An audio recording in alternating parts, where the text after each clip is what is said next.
Today's video is sponsored by Keeps. Hair loss is a massive thing that studies say 2 out of every 3 guys will experience by the age of 35. The best way to attack a problem such as inevitable as hair loss is to get out way in front of it and not wait until you're pretty much all bald. Keeps, they're so advanced in the game that they actually offer you a licensed online doctor that will take a deep dive into your hair loss situation and prescribe you the right medications specifically for your head. Then your medication is shipped to your front door every 3 months. It doesn't get much clutcher than that. Also, with your doctor, you have 24/7 access to message them and keep them on track with your journey, or just ask them any questions you may have. If you guys want to keep your hair like I do, visit keeps.com/swishout or just click the link in my description. They're offering you guys half off of your first order plus everything that I just mentioned. Big shout out to Keeps for always looking out for the channel and most definitely making sure my guys can keep their hair. Today we're going to be doing what's become like an annual tradition on this channel. I always say in this one specific video, people always grade the off-season moves and stuff like that directly after they happen, but nobody really follows up on how it's going, and that's exactly what this video is about. Also, I want to give the quick disclaimer that this will be a little tough because, as we know, a lot of players have been playing with players they had no idea they would be playing with, and the pandemic has made, players miss a lot of games and things like that. So I understand that aspect as well, and I definitely took that into account. Let's start with the Miami Heat. Kyle Lowry was an offseason move that I had my questions about simply because of his age and the contract that they gave him, especially when you take into account that they just gave Jimmy Butler a crazy contract plus Bam Adebayo's and Duncan Robinson. So it was a little weird for me, but he has been, in my opinion, solid this season.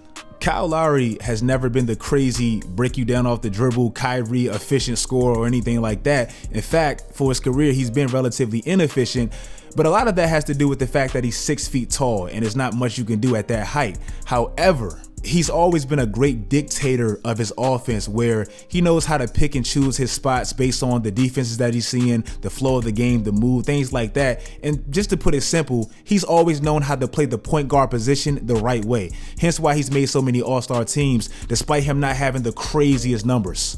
Ironically enough, that's the exact role that he's playing for the Miami Heat right now.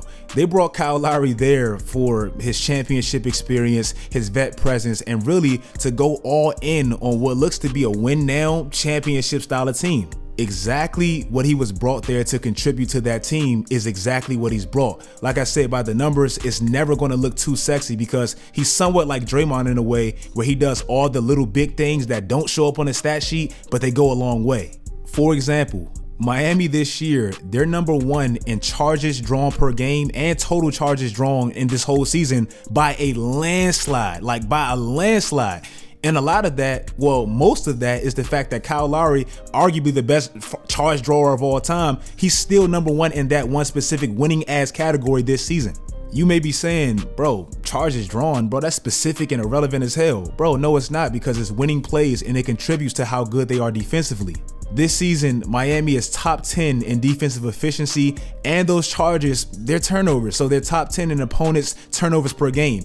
All these numbers are even crazier when you take into account that their 2 best players, arguably their 2 best defensive players, they haven't even been there. If you would have told anybody before the season that Miami has only played 14 games with Bam, Kyle, and Jimmy, and they're second in the Eastern Conference as I record this video, bro, nobody would have believed that. Like, that doesn't even make sense. And yes, I understand that a multitude of teams are missing a multitude of players. I get that. But their 2 best players, bro, it's not too many teams missing that, and they're still playing at the level that Miami is right now. A lot of that is Kyle Lowry. Also this season, he's top 5 in assists and assist points created for his team. So even without the 2 players that he probably joined this team for, he's still running a pretty efficient offense. So like I said, a lot of that is Kyle Lowry. I know Tyler Hero's been great. PJ Tucker's been crazy hot from 3 and all that, but Kyle Lowry's running the ship. So for that reason, I'm giving him a B+.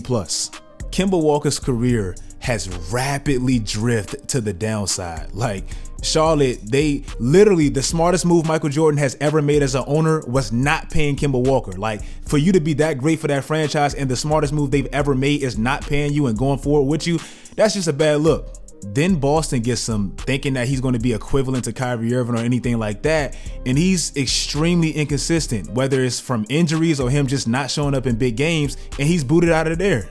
Then he ends up going back home to New York. Bro, these homecoming arrivals and all this stuff with all these players going back home, it just doesn't really work out. And it's like now New York, they're just stuck with him.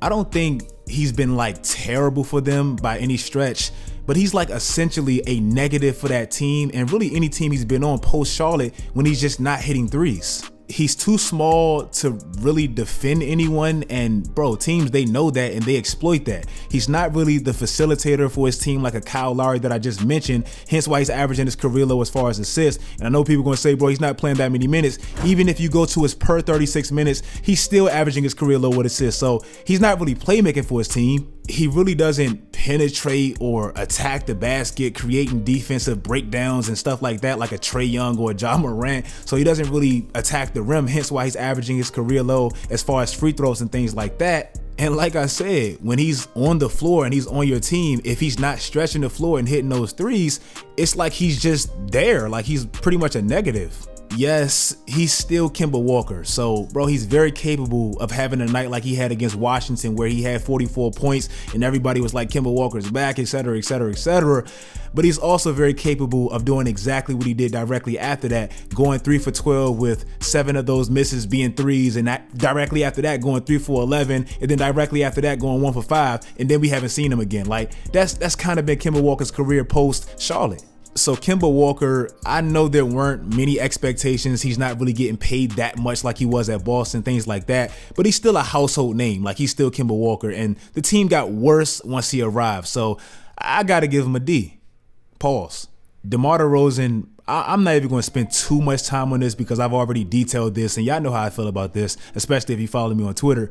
Bro, he's been unreal for Chicago this year. And for me, he's like changed the city and like the vibe of the team. Like now when I see Chicago playing and you look at them, you know it's winning basketball. Like it's no more of that losing stuff. It's an extremely small sample size, and I seen this pointed out in an article I was reading about Demardo Rosen, but to me it's still significant, bro. In the 3 games he didn't play this year when he got infected and all that, and they did have Lonzo Ball, Vooch, and Zach LaVine and all that, they were averaging 97 points per game. In the games that he actually plays in, they averaged like 112. Like that's crazy to me. Also this season, and to me why he's been so damn great this year for the Bulls, he's just been amazing for them in the fourth quarter, in the clutch when they've needed him most. Right now he's 3rd in fourth quarter points per game, and the only reason he's 3rd and he was 1st is because Giannis and Bron been going so crazy. Also, he had a 12-game winning streak in like December going into January where he hit back-to-back game winners. He was averaging crazy splits, crazy efficiency, and to me he's just been like the determining factor as to why they're so great right now. Even though Lonzo Ball has been great hitting threes, Alex Caruso, Vooch, all that, it's been Demardo Rosen. Like he's the main reason why they're so good right now. So for all those reasons, it's an A+. I am not trying to pick on this man, so please don't think that, but I'm gonna keep it real, bruh. Russell Westbrook has been an F. This season to me, he's been an F. Mind you, I'm grading him 10 times harder because, like I said in the last video, 1, the expectations the Lakers had when bringing him there, and 2, the expectations he set for himself, averaging all those crazy stats that he believes justifies his greatness. So I'm not going to grade him like I grade Kimmel Walker, who's never been at the peak of Russell Westbrook. He's not making anywhere near the amount of money that Russell Westbrook is making. And the Knicks, they didn't have any championship aspirations like the Lakers, who were heavy favorites to at least making out the West. The Lakers this year, they're a bad team. Like, they're a bad team. And it's not all Russell Westbrook's fault, but a lot of it is, especially when you hold the title of quote-unquote superstar or star or whatever you want to call yourself. Yes, I understand there's no Anthony Davis, and yes, that is a significant loss. They need him back bad. That's a pivotal piece to their championship puzzle.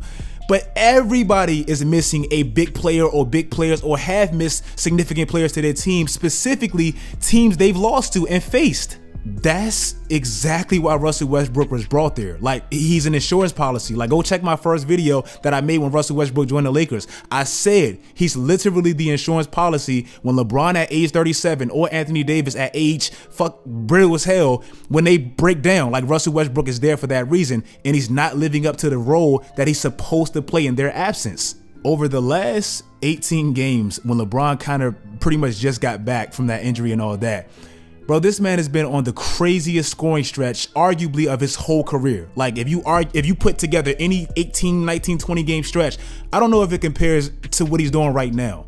And in those games that he's scoring all these points and all this great stuff and all that, they're 9-9.